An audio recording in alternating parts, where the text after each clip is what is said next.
Hello, everybody. Welcome. It is time for another Toolbox Tuesday. If you notice, I am flying solo again today. Stan, unfortunately, was not able to join us, but we wanted to maintain the cadence of our content and be addressing the topics that you guys have been asking us questions about and make sure that we didn't have too much of a delay. So hopefully he'll be back with us next time.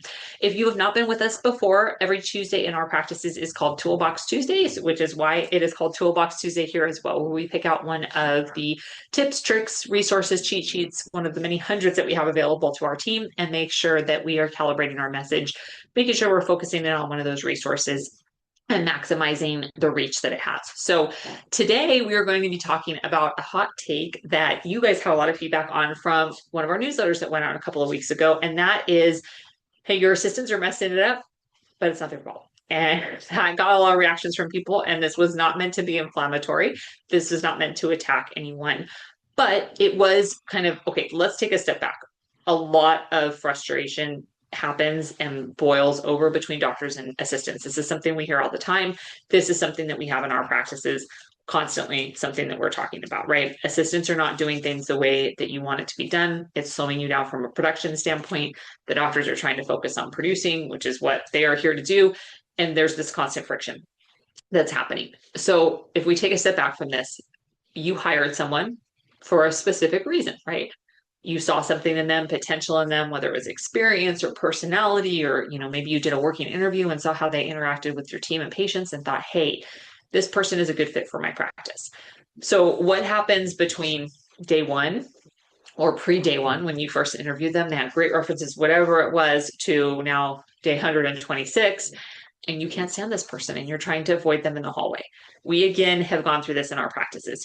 We have our first 400 program. You've heard us talk about this before. This takes someone through their roughly first 8 weeks with us in the practice. It gives them kind of that boost and that jump start to like, hey, let's, really give you a crash course in the resources that we have available for you, but this is all built out online and they have access to this at all points in time. So it's not just a set it and forget it situation by any stretch of the imagination. And if building out a program like this is something that you think your practices can benefit from, please feel free to reach out to us. We'd be happy to chat about how we've implemented this in our practices and for our private clients as well. But, we have a first great honeymoon phase, get someone through the first 400, and then all of a sudden a couple months later, well, they should know how to do this. Should, right? There's always that tricky word, should, where we're automatically placing blame and judgment on someone. They should be doing XYZ. They should already have this down. They should be independent.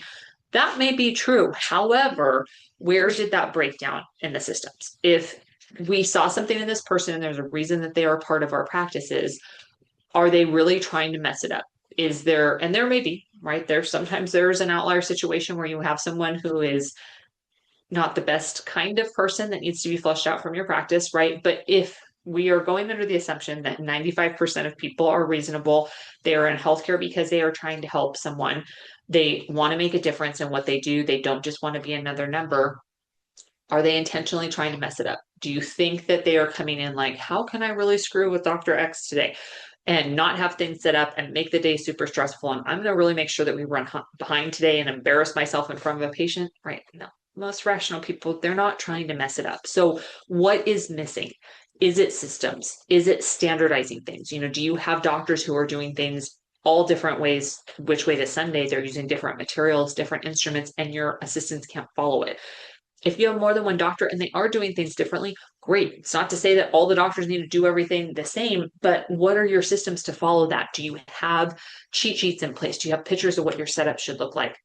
So that they know, okay, I set it up this way for Dr. X, I set it up this way for Dr. Y. Like, what can we do to try to make it easier for us and for them, and to be able to duplicate this process over again? We talked about loyalty a couple of weeks ago, where yes, we all dream and hope we have these team members who we're going to train and they're going to stay with us for 20 years. We never have to train someone again. That's not the reality for most people. So if you go into it knowing, hey, I am going to have to replace someone, I might want to replace someone, how can I make that onboarding process easier the next time around? So it takes me less time and that I don't even have to notice other than looking up and seeing that there's a different assistant in place. And even more importantly than that, how can I make this a plan that my team members can use and implement, that my team leads can be the ones that are doing the onboarding, and so that the assistants know that they have that support.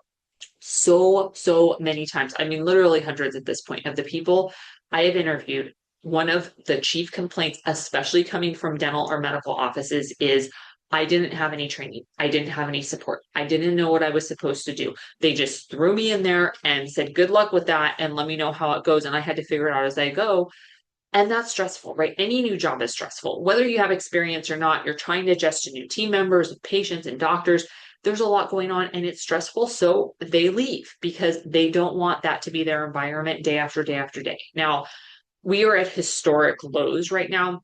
I'm shooting this in December of 2025. So things may be changing by the time that you're listening to it. But in December 2025, we have seen this year historic lows from an unemployment standpoint.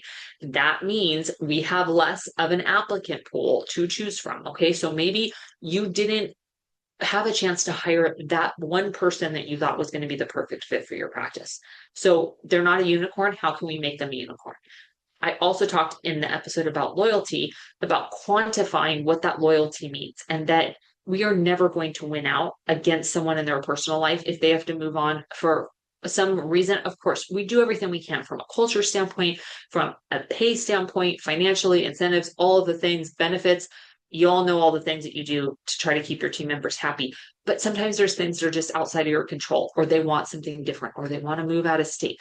You're not going to be able to combat that. So how can you make those changes and those transitions the least painful for your team and your practices as possible? Statistically, they say right now, again, this might change depending on when you're listening to this, but from a dental standpoint, people are staying in dental practices 1.3 years. This is a very transient kind of employment population that we are seeing in our industry right now. So it's that I personally, if I get 2 years out of someone, I'm happy. I feel like that was a good contribution for the contribution that I made, that my team made of pouring into that person. If we get 2 good years out of them, I feel like we had a reasonable ROI on that. And again, I'm not looking to chase people out the door. Do I hope that people stay longer? Of course I do. But we're also prepared if it isn't the case. So if your assistants are messing it up, it's a hard question to ask ourselves, but is it really their fault? What part in that have we played? Again, we would like to tell someone something once and they have it down 100% of the time, but that's not going to be every single person that walks through our door, especially if you're like so many of the offices that we have as private clients and that we just talk to colleague-wise across the country, where they don't have people beating down the door. They don't have a ton of applicants that are coming through. And again, I can't speak for your area. In our area, we tend to see a slump a little bit in applicants, especially towards the end of the year and around holiday time. People don't want to make a change around holidays. They're trying to cash out vacation time or travel plans that they already have. They're looking maybe at the first of the year to make a change. Maybe you need someone right now and you don't have that option to have to wait. So how can we maximize the reach, the impact with the assistance that we have right now, and just try to smooth out some of these little things? If it's a setup issue, that is something that can easily be solved, and that can impact your next 10 patients that you're seeing today and reduce the stress on both sides of things. So let's go into it assuming that our assistants are not purposely trying to mess it up. How can we make it easier for everybody across the board? If you would like help with this, about setting up some of these safeguards that are in place, having these resources, having a training program in place, like I said, please feel free to reach out to us, connect at pathwaydentalsolutions.com. We have our website, pathwaydentalsolutions.com, and we're on all of the social media platforms. So we'd be happy to go through options with you, just kind of share what's worked for us, see if that might work for you also. So hope that everybody has a great day and look forward to hearing from you soon.